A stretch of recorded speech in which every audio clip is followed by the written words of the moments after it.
Hello friends, स्वागत है आप सभी का आपके अपने यूट्यूब चैनल लर्निंग नीट पर। और वैसे मैं आपको ज़्यादा अपडेट्स देती नहीं हूँ, न्यूज़ देती नहीं हूँ, लेकिन आज पता नहीं क्या हो रहा है, सुबह से ही ऐसी ऐसी चीज़ें सामने आ रही हैं जिसको शेयर करना बहुत ज़्यादा ज़रूरी है, जानकारी देना ज़रूरी है। क्योंकि बात जो है वो कहीं ना कहीं 69,000 शिक्षक भर्ती से है। जैसा कि आपको पता है कि ये जो शिक्षक भर्ती थी, इसकी प्रक्रिया काउंसलिंग तक पहुँच चुकी थी, जो चयन सूची है वो जारी हो चुकी थी, सारी चीज़ें थी। और उसके बाद फिर ये जो केस था वो ऑलरेडी कोर्ट में चल रहा था। ना सिर्फ शिक्षा मित्रों का जो कट ऑफ से संबंधित एक केस था जिसका फैसला रिज़र्व हो चुका है, ऑर्डर रिज़र्व हो चुका है, अभी तक उसका कोई फ़ैसला आया नहीं है, ये सब बात सबको पता है। इसके अलावा जो पिछड़ा आयोग है वो उसने भी लगा रखा था एक रोक, उसके बारे में फ़िलहाल कोई सूचना नहीं है कि बात कहाँ तक पहुँची है, ये सारी चीज़ें। और इन्हीं सब के बीच शायद ये जो प्रोटेस्ट हुए हैं यूपी में जॉब को लेकर, रोज़गार को लेकर, इन सब को शायद देखते हुए मुख्यमंत्री ने बेसिक शिक्षा विभाग में 31,661 सहायक अध्यापकों की भर्ती प्रक्रिया को 1 सप्ताह में पूरा करने का निर्देश दिया है। यानी कि जो सुप्रीम कोर्ट ने ऑर्डर दिया था कि शिक्षा मित्रों का पद जो है उसे बचाकर और बाकी बचे हुए पदों में भर्ती की जा सकती है, शायद उसी को मानते हुए आगे ये भर्ती प्रक्रिया की जा रही है। 19 सितंबर 2020 का ये जो है विज्ञप्ति है, खबर है जिसको आप कह सकते हैं।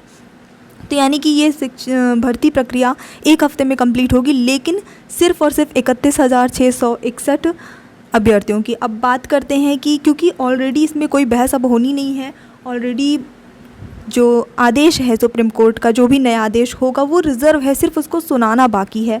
ऐसे में बीच में फिर से वही कोर्ट के पुराने डिसीज़न को ही मान लेना और ये सारी चीज़ें थोड़ा सा डाउटफुल हो सकती हैं। और ये कहीं ना कहीं कैंडिडेट्स के साथ गलत भी है, क्योंकि जो एक बार सेलेक्ट हो चुका है, बात कहीं ना कहीं पहुंच चुकी थी काउंसलिंग प्रक्रिया तक। ऐसे में आधे अभ्यर्थी जो है वो सीधे सीधे इस चीज़ से बाहर हो जाएंगे। आगे उसके बाद क्या आदेश आता है न्यायालय का, जो सर्वोच्च न्यायालय है उसका क्या आदेश आता है, ये हमें कुछ भी नहीं पता है। और कहीं ना कहीं गवर्नमेंट की भी ये सारी चीज़ें थोड़ी सी डाउटफुल रहती हैं, क्योंकि पहले भी गवर्नमेंट ने ऐसा कुछ किया है कि आधी सीट्स फिल करके और फिर उसके बाद वैकेंसी को वहीं पे, जो कि आज तक कंप्लीट नहीं हो पाई। 12,460 जो है वो इसका बहुत बेस्ट एग्जांपल है।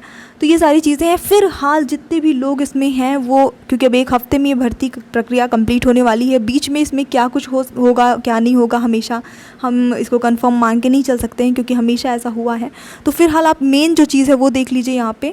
और जितने भी लोग इस भर्ती प्रक्रिया में थे, थोड़ा सा वेट अप करना पड़ेगा, हम लोगों को देखना पड़ेगा लिस्ट क्या कैसे आती है, किस हिसाब से चयन करते हैं 31,661 का, ये सोचना थोड़ा सा है। क्या कि जो लिस्ट आई है उसमें एक सीरियल नंबर जो डाला है 1 2 3 4, क्या उसके हिसाब से ऊपर से लिया जाएगा, या फिर पूरी लिस्ट ही रिवाइज़ होगी, पूरी लिस्ट ही चेंज होगी, जिसमें सभी जो है वर्गों का सभी और कट ऑफ यानी सभी जिलों का सभी कुछ जो चीज़ों को देखते हुए, सारे जो रूल्स हैं उसको अप्लाई करते हुए नई सूची बनेगी। ये फ़िलहाल कुछ भी यहाँ पे मेंशन नहीं किया है। सीधा सीधा एक ही मेंशन है कि शिक्षा मित्रों का धारित अध्यापक, सहायक अध्यापकों के पदों को छोड़ के सभी पे भर्ती प्रक्रिया पूर्ण की जाए। तो न्यूज़ बहुत जो है ये एक तरह से कह सकते हैं कि ब्रेकिंग न्यूज़ है आज के लिए, स्पेशली जो लोग इस वैकेंसी में थे। एंड आधे ही पदों पे इसमें भर्ती करने का जो है आदेश आया है। अब क्या होगा आगे वो तो नहीं पता है, पर ये डिसीज़न जो है वो कितना सही है कितना गलत है, आप कमेंट करके ज़रूर बताइए, इसमें अपने विचार ज़रूर दीजिए, क्योंकि ये कहीं ना कहीं तर्क संगत और न्याय संगत नहीं लगता है। सुप्रीम कोर्ट के आदेश का जो है वेट करना वो ज़्यादा सही होता। पर फिर भी आप अपने कमेंट्स सेक्शन में जाके ज़रूर बताइए कि क्या ये सही है या फिर क्या ये गलत है। प्लीज़ एक बार अपने व्यूज़ ज़रूर दीजिएगा। जो एक न्यूज़ थी वो मैंने आपको दे दी है, जो कि कल सुबह शायद पेपर में भी आ जाएगी। So thanks for watching, keep studying and bye bye.